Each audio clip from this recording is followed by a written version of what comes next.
और चलिए अब खबरों में आगे बढ़ते हुए देखिए 5 लाख की इनामी फरार अपराधी शाइस्ता परवीन, गुड्डू मुस्लिम और अतीक के शूटर साबिर तीनों ही मुश्किलों में पड़ते नजर आ रहे हैं, क्योंकि तीनों के खिलाफ इस वक्त लुकआउट नोटिस जारी किया गया है, क्योंकि तीनों के विदेश भागने की आशंका जाहिर की जा रही है। ऐसे में तीनों को पकड़ने के लिए लुकआउट नोटिस जारी किया गया। आपको रिपोर्ट देखें।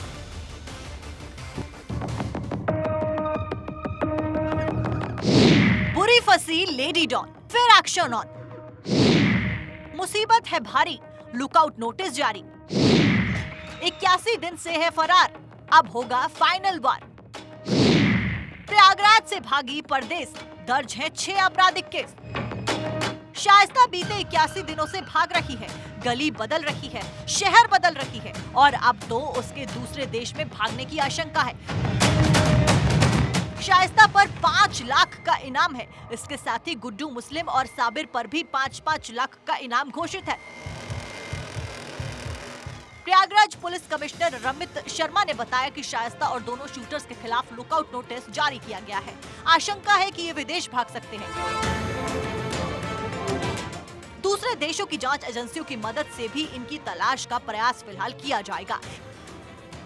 ये तीनों उमेश पाल की हत्या के बाद से यानी कि 81 दिन से फरार हैं। यूपी पुलिस एसटीएफ की टीम इन तीनों की तलाश में महाराष्ट्र, ओडिशा, बिहार, राजस्थान समेत 8 राज्यों में अब तक छापेमारी कर चुकी है।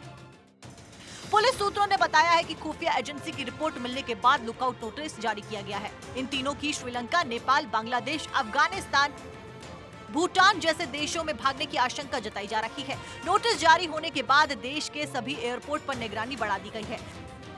फिलहाल ये विदेश भाग गए हैं या भागने की कोशिश में है, इसको लेकर कोई इनपुट पुलिस के पास नहीं है। 24 फरवरी को हुई उमेश पाल के हत्याकांड में एसटीएफ अब तक अतीक के बेटे असद समेत 4 के एनकाउंटर कर चुकी है, जबकि शाइस्ता, गुड्डू मुस्लिम, साबिर, अरमान फरार है। फिलहाल 3 वांटेड के खिलाफ लुकआउट नोटिस जारी किया गया है। शाइस्ता परवीन 5 लाख का इनाम, गुड्डू मुस्लिम 5 लाख का इनाम, साबिर 5 लाख का इनाम। तीनों के खिलाफ लुकआउट नोटिस जारी। लुकआउट सर्कुलर यानी कि एलओसी को लुकआउट नोटिस के नाम से जाना जाता है। लुकआउट सर्कुलर किसी भी व्यक्ति को विदेश यात्रा करने से रोकता है। नोटिस के जारी होने के बाद आरोपी के देश छोड़कर जाने पर पाबंदी लग जाती है। लुकआउट नोटिस का इस्तेमाल इंटरनेशनल बॉर्डर जैसे एयरपोर्ट, समुद्री क्षेत्र, बंदरगाहों पर इमिग्रेशन जांच के लिए किया जाता है। इमिग्रेशन अफसर ऐसे व्यक्ति को एयरपोर्ट पर रोक सकते हैं, हिरासत में ले सकते हैं। यूपी पुलिस ने 27 फरवरी को माफिया अतीक अहमद के करीबी अरबाज को एनकाउंटर में ढेर कर दिया था।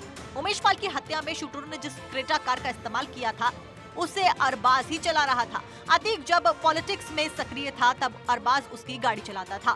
उमेश की हत्या में जिस क्रेटा कार का इस्तेमाल किया गया था वो भी अरबाज के घर के बाहर से मिली थी। प्रयागराज के लालापुर का रहने वाला विजय चौधरी उर्फ उस्मान एक शार्प शूटर था। उस्मान ने ही उमेश पाल पर सबसे पहले फायरिंग की थी।